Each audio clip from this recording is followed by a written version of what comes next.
Morning, তোমরা কেমন আছো? আমার গলাটা একটু ধরে গেছে, চিৎকার চেঁচামেচি করা হয়েছে, রাত্রিবেলা জেগেছি। নমস্কার, কেমন আছেন সবাই? মিমস মাম্মা নতুন একটা ব্লগে সবাইকে স্বাগত জানাই। আজকের ব্লগটা একটু অন্যরকমই দেব। আজকে নর্মাল আর ডেলি ব্লগ নয়, একটা অন্যরকম ব্লগ যেটা তোমরা আমার ব্লগে দেখোনি। এটা হলো আমার গ্রামের বাড়ির প্রাকৃতিক সৌন্দর্য দৃশ্য। এখানে হয়তো আমরা এখন থাকি না, কিন্তু আমি যখন ছোট ছিলাম আমি এখানেই মানুষ হয়েছি, এখানে ছিলাম। তারপরে 2-4 বছর পরে সেখান থেকে আমি কলকাতায় চলে আসি, ওখান থেকে আমি বড় হই।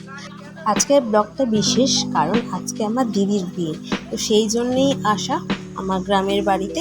তো এখন আমরা বাড়িতে চলে এসেছি অনেকক্ষণ আগে, তো আমরা আসাটা তো তোমাদের দেখাতে পারলাম না। আর এখন সকালবেলা বিয়ে শুরু হয়ে গেছে, বিয়ের নানিমুখ পর্ব চলছে। আর এই সাইডে গায়ে হলুদ দেওয়ার জন্য আমাদের গ্রামের দিকে মাটি কেটে সেখানে চারিদিকে 4টে কলা গাছ পুঁতে তার মাঝখানে বসে গায়ে হলুদ দেওয়া হয়। গ্রামের দিকে মাটির উঠোন থাকায় এটা খুবই সহজ, মাটি কেটে এই জায়গাটা বানানো হয়। কিন্তু কলকাতার দিকে আমাদের যখন হয়েছিল, ছাদের ওপরেই গায়ে হলুদ দেওয়া হয়েছিল, তো কলা গাছ নর্মালি সেট করে তারপর গায়ে হলুদটা দেওয়া হয়েছিল। এখন সব কিছু রেডি করা হচ্ছে গায়ে হলুদ দেওয়ার জন্য। তো আমার দিদি এখন রেডি হয়ে গেছে, গায়ে হলুদ হবে এখন, আর আমরা গায়ে হলুদ দেব। দুর্ভাগ্যবশত গায়ে হলুদের যে ভিডিওগুলো হয়েছিল সেটা আমার ফোন থেকে ডিলিট হয়ে গেছে, সেটা তার আগেরই মুহূর্ত।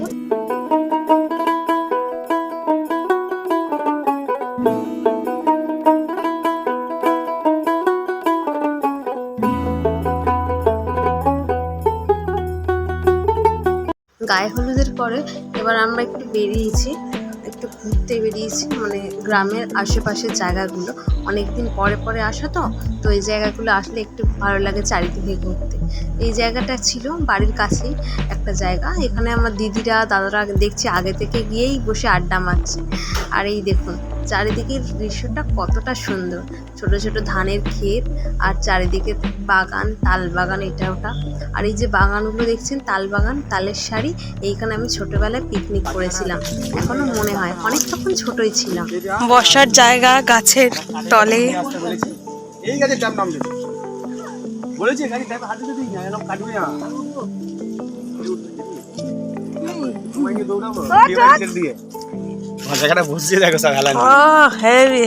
কি সুন্দর বসার জায়গা বানিয়েছে গাছের কাঠ দিয়ে।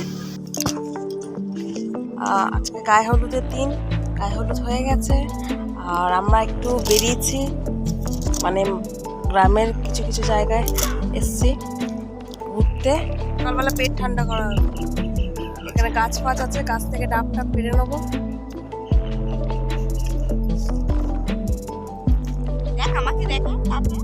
টাটা করছিস কেন? আমি এখন টাটা করছি না, আমি এখন চারিদিকে দৃশ্যটা দেখাচ্ছি সবাইকে, লাইভ হচ্ছে। এখানে আমার দাদা ভাই, পুকুর, তারপর মাঠ, এদিকে ধান ক্ষেত, সবকিছু আছে। পুকুর আমার গলা বসে গেছে। এখানে বোন, দাদা, বর, বোনঝি আর ভাই সবাই আছে। সবাই মিলে একটু ফটো তুলে নিলাম।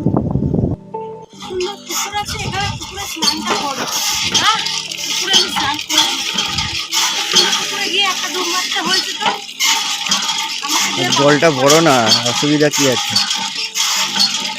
অসুবিধা হবে না, স্নান করে তো আমার হাতটাই ব্যথা হয়ে গেল। না, এবার তুমি স্নান করে নাও। এখন স্নান করার পালা। আমরা ব্রাহ্মী শাক কিনি, আর এখানে কত সুন্দর চাতালের চারিপাশে ব্রাহ্মী শাক হয়েছে। ইস, আমার খুব খেতে ইচ্ছা করছে, এটা খেলে নাকি বুদ্ধি বাড়ে।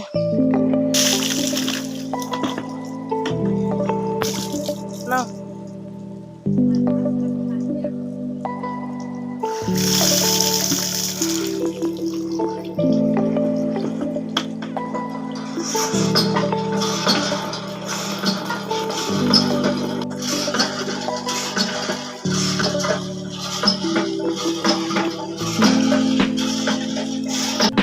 এখন সন্ধ্যেবেলা আমি রেডি হয়ে গেছি বিয়ের জন্য। আমি এত কষ্ট করে এত সুন্দর করে সেজেছি, একটু বলছি ভাইকে ভিডিওটা করে দে, ও আর ঠিকঠাক করে ভিডিওটা করে উঠতে পারছে না। দেখা যাক কতটা কি আসে।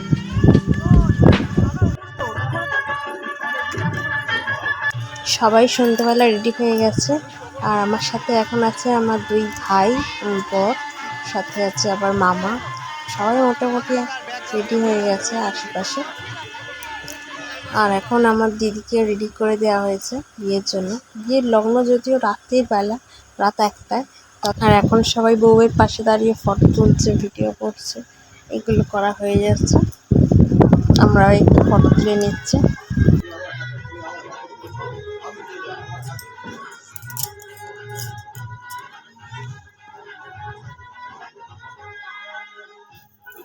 এখন বরের গাড়ি চলে এসেছে, চলুন ওই দিকে যাই। এই যে নতুন বর চলে এসেছে, আর এখন বরণ পর্ব চলছে।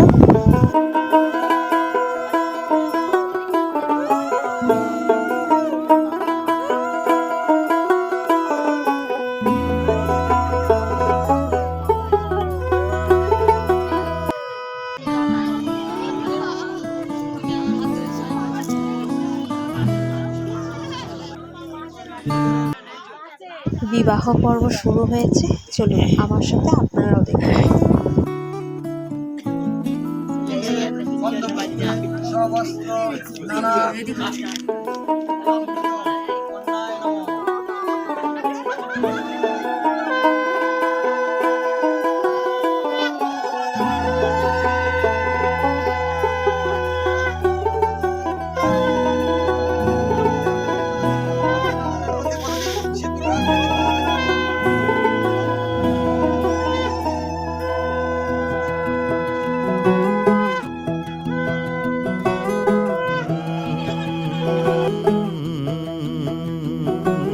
कागज के 2 पंख लेके उड़ा चला जाए रे, जहाँ नहीं जाना था ये वहीं चला हाय रे।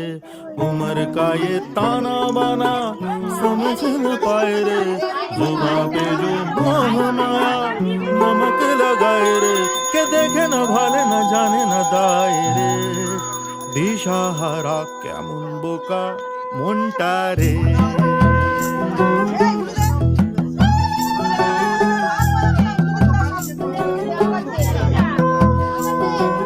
कागज के 2 पंख लेके उड़ा चला जाए रे, जहाँ नहीं जाना था ये वहीं चला हाय रे।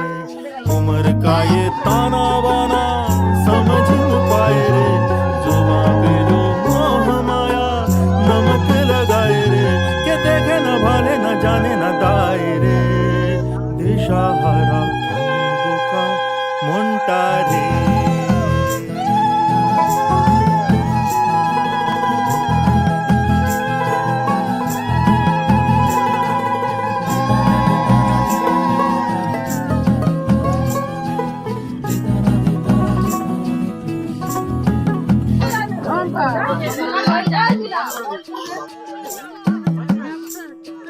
फतेह करे किले सारे, भेद जाए दीवारें, प्रेम कोई सेंध लागे,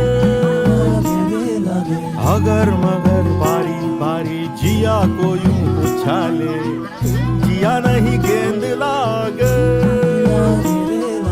माटी को ये चंदन सा माथे पे सजाए रे, जुबां पे जो मोह माया नमक लगाए रे, के देखे न भाले न जाने न दाए रे। दिशाहारा केमन बोका মনটা রে। বিয়ের পর্ব শেষ আর আমাদের খাওয়া দাওয়ার পর্ব শুরু। আজকে ভিডিওটা এখানেই শেষ করছি। ও আর একটা কথা, এই ভিডিওতে তোমরা মিমোকে দেখতে পাবে না, কারণ এই ভিডিওটা গত 1 বছর আগেকার আমার দিদির বিয়ের ভিডিও। তো আমি এটা পোস্ট করতে পারিনি, তাই এখন পোস্ট করে দিলাম। আর তোমরা ভালো থেকো, ভিডিওটা ভালো লাগলে অবশ্যই করে একটা লাইক দিয়ে দেবে। আজকের মতো এই পর্যন্ত।